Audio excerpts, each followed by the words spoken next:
Hello friends, पिछली video में हमने unit dose drug distribution method देखा था, जिसके अंदर हमने सेटेलाइज फार्मेसी के बारे में भी देखा था।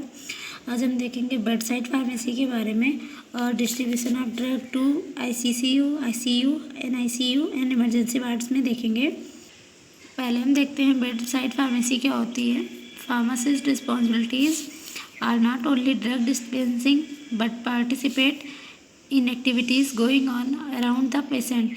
जो फार्मासिस्ट होते हैं उनकी केवल ड्रग डिस्ट्रीब्यूशन में ही रिस्पॉन्सिबिलिटी नहीं होती है, वो पेशेंट्स के और भी एक्टिविटीज़ में पार्टिसिपेट करते हैं। In the case pharmacist provide services to the patient at their bed. और जो फार्मासिस्ट होते हैं वो पेशेंट के बेड तक सर्विसेज प्रोवाइड करवाते हैं। इन फार्मासिस्ट रोल क्या होते हैं देख लेते हैं हम। बेड साइड फार्मेसी में फार्मासिस्ट के रोल क्या हैं। पहला है तो ward visit. Daily in the morning he visit the ward and inquiries about process of health. जो फार्मासिस्ट होते हैं उनका मतलब वो पर डे वार्ड विजिट करते हैं मॉर्निंग में, एंड वो जो पेशेंट्स होते हैं उनसे उनकी हेल्थ के बारे में पूछते हैं। And allowing anxiety and fright he shall reduce such problems by briefing the patient about the disease, medicine, treatment, etc. जो फार्मासिस्ट हैं वो पेशेंट्स की प्रॉब्लम्स को सुनते हैं और उनके डिजीज़ में और मेडिसिन में, ट्रीटमेंट में किससे हो रही प्रॉब्लम को रिड्यूस करने में हेल्प करते हैं, उसको कम करने में हेल्प करते हैं वो। से थर्ड वन है interaction with physician and nurses. He interact with the physician about the medicines and types of doses form to be prescribed। जो फार्मासिस्ट होते हैं उनकी रिस्पॉन्सिबिलिटी ये भी होती है कि वो फिजिशियंस हैं और जो नर्सेज हैं उनसे इंटरेक्ट करें, उनसे कांटेक्ट करें एंड फिजिशियन से ड्रग्स के बारे में डिस्कस करें और कि किस तरह की डोजेस फॉर्म उनको प्रिस्क्राइब की जाए। एंड नर्सेज को भी बताएं कि वो पेशेंट को कैसे ड्रग डिस्ट्रीब्यूट करें या कैसे ड्रग्स दें। देन डिटेलिंग होती है। He can educate the patient as well as his relatives doing his ward visit and epidemics, family planning, communicable disease like HIV, TB, leprosy, AIDS and SARS को।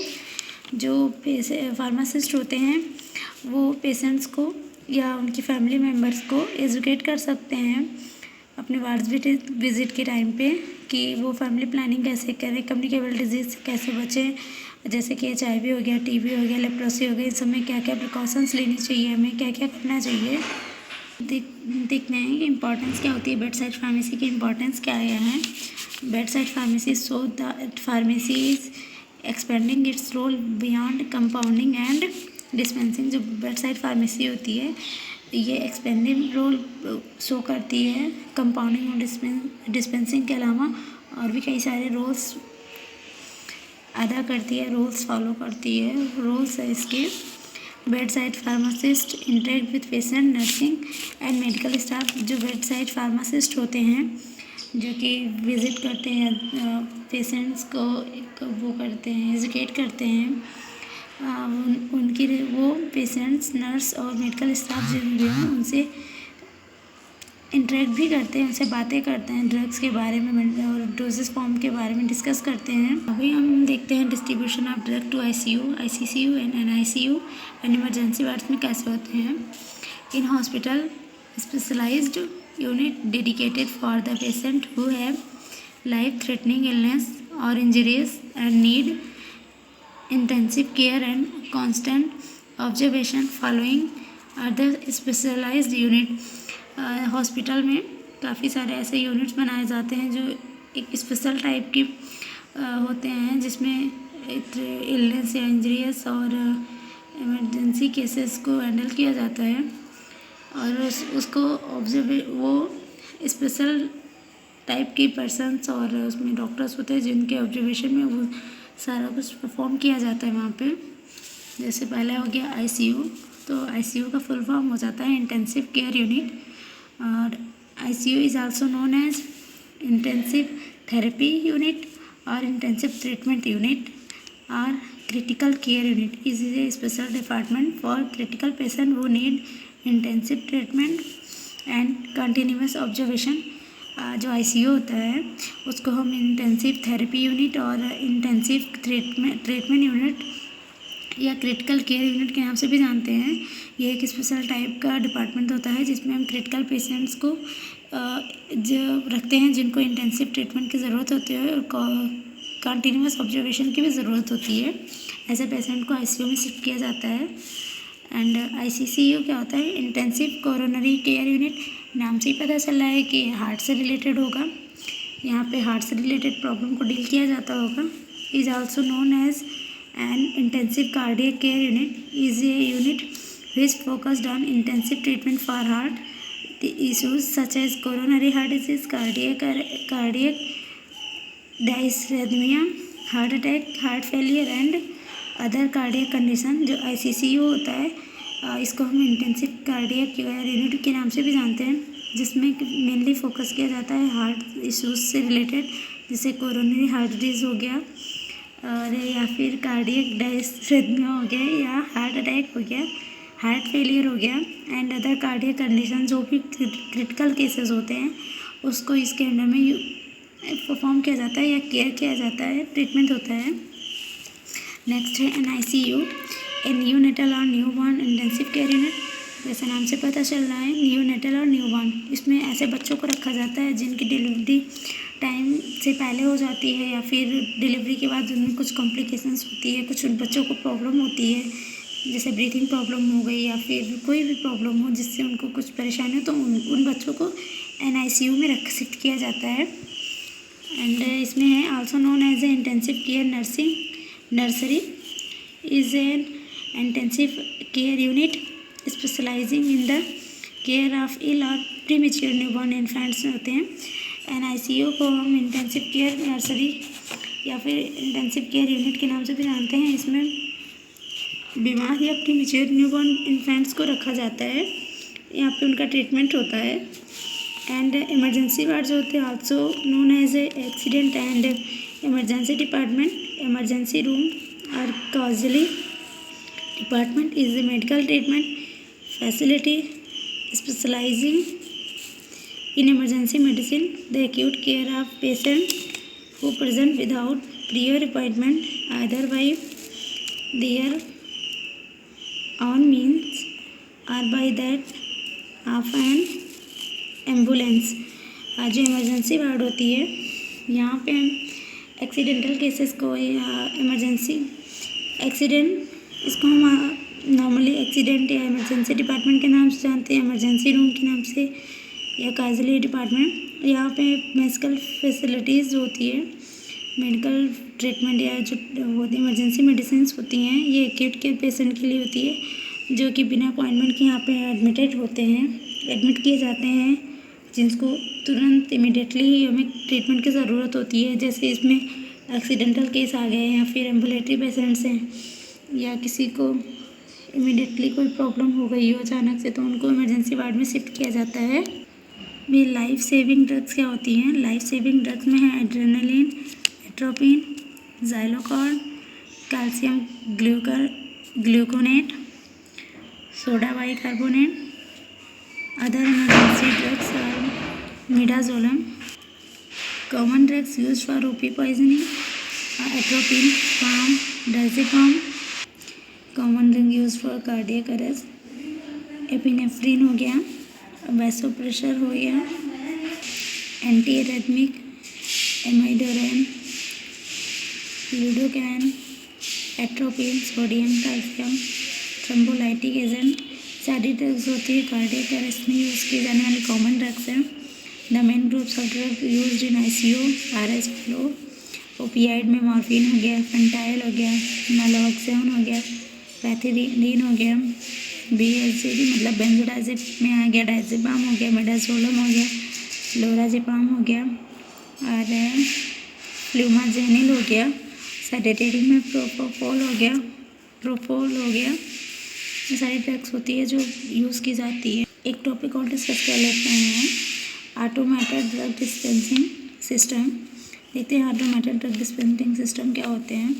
Today, automation in drug dispensing includes computer assisted physician order entry or robotic handling, packaging and sorting of drug in the pharmacy, stand-alone nursing unit based cabinet, the automated generation of customizable report and forms. These automated dispensing system can be stopped by centralized और decentralise pharmacy. जो automated dispensing system होते हैं ये centralise और decentralise pharmacy के द्वारा stock किए जाते हैं. And centralise pharmacy prepare and distribute medication from a central location within the hospital. जो सेंट्रलाइज फार्मेसी है वो मेडिकेशन को प्रिपेयर करते हैं और डिस्ट्रीब्यूट करते हैं विद इन हॉस्पिटल के सेंट्रल लोकेशन पे. Decentralise pharmacy reside on nursing unit or wards with a single decentralized pharmacy, often servicing several unit or ward. Then goals for the use of automation. Automation जो drug dispensing system है इसको use करने का उद्देश्य क्या है, गोल क्या है? Reducing cost, growing revenues, enhancing safety and quality, integrating and managing data, providing outstanding customer service. जो गोल्स हैं इसके मेनली है रिड्यूस कॉस्ट को रिड्यूस करने में हेल्प करता है और रेवेन्यूज़ को बढ़ावा देता है, इन्हेंसिंग सेफ्टी और क्वालिटी को बढ़ावा करता है, डाटा मैनेज करने में हेल्प करता है and outstanding customer service provide करवाने में हेल्प करता है. कस्टमर्स को अच्छी सर्विस देने में भी हेल्प करता है. एडवांटेज क्या है? Improve documentation, improve accuracy, reduce error, reduce job stress and staff turnover, improve efficiency. जिसके एडवांटेज होते हैं ऑटोमेंटेशन के. इससे डॉक्यूमेंटेशन को इम्प्रूव किया जा सकता है, डॉक्यूमेंट को प्रिपेयर करने में आसानी हो जाती है और जो एरर होते हैं रिड्यूस एरर को कम करता है, एक्यूरेसी को इम्प्रूव करता है, जॉब का स्ट्रेस कम हो जाता है, स्टाफ की संख्या में भी कम किया जा सकता है, इसमें ज़्यादा मेंबर्स की ज़रूरत नहीं होती है, एफिशिएंसी को बढ़ावा मिलता है. डिसएडवांटेज क्या है? Cost and space issue. इसमें कास्ट और स्पेस इशू हो जाते हैं. Additional training and technical help. हमको एडिशनल ट्रेनिंग और टेक्निकल हेल्प की ज़रूरत पड़ती है. Down time, system failure and inflexibility. जो है कास्ट और स्पेस इशू हो जाते हैं, कास्ट के भी इश्यूज़ होते हैं और इसमें एडिशनल ट्रेनिंग की ज़रूरत पड़ती है, टेक्निकल हेल्प चाहिए होता है क्योंकि इसमें हमें ट्रेन पर्सन को लेना पड़ता है जो कि अच्छे से मैनेज कर सके कंप्यूटर को.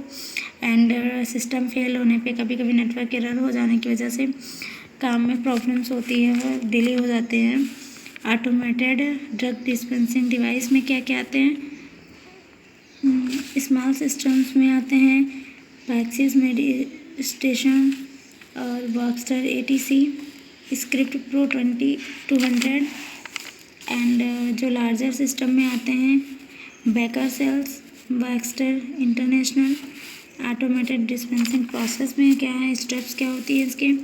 Physician writes prescription. Then second है हॉस्पिटल क्लर्क स्कैन और फैक्स प्रिस्क्रिप्शन टू फार्मासिस्ट. जो हॉस्पिटल क्लर्क होते हैं वो उसको इस प्रिस्क्रिप्शन को स्कैन करते हैं और फार्मासिस्ट को भेजते हैं. Then pharmacist input into computer और उसके बाद फार्मासिस्ट उसको कंप्यूटर पे देखते हैं. फिर report select barcoded drug and fill prescription order. जो फार्मासिस्ट होते हैं उसको उसको देखते हैं और उसको प्रिस्क्रिप्शन ऑर्डर को फिल करते हैं. Then nurse scan barcode and administer medication to patient. And जो नर्सेज होती हैं वो ब्रोकोड को स्कैन करती हैं, देन पेशेंट्स को मेडिकेशन एडमिनिस्टर करते हैं, यानी मेडिकेशन देती हैं. देन हम लास्ट लेक्चर में देखेंगे ऑटोमेटेड ड्रग डिस्पेंसिंग डिवाइस क्या होते हैं एंड ड्रग को स्टोरेज करने की स्टोरेज के प्रोसेस क्या होते हैं, डिस्पेंसिंग का NDPS ड्रग्स कैसे होते हैं, ये सारा कुछ वीडियो हम लास्ट लेक्चर में देखेंगे. Thank you for watching and support me. subscribe me. Thank you so much.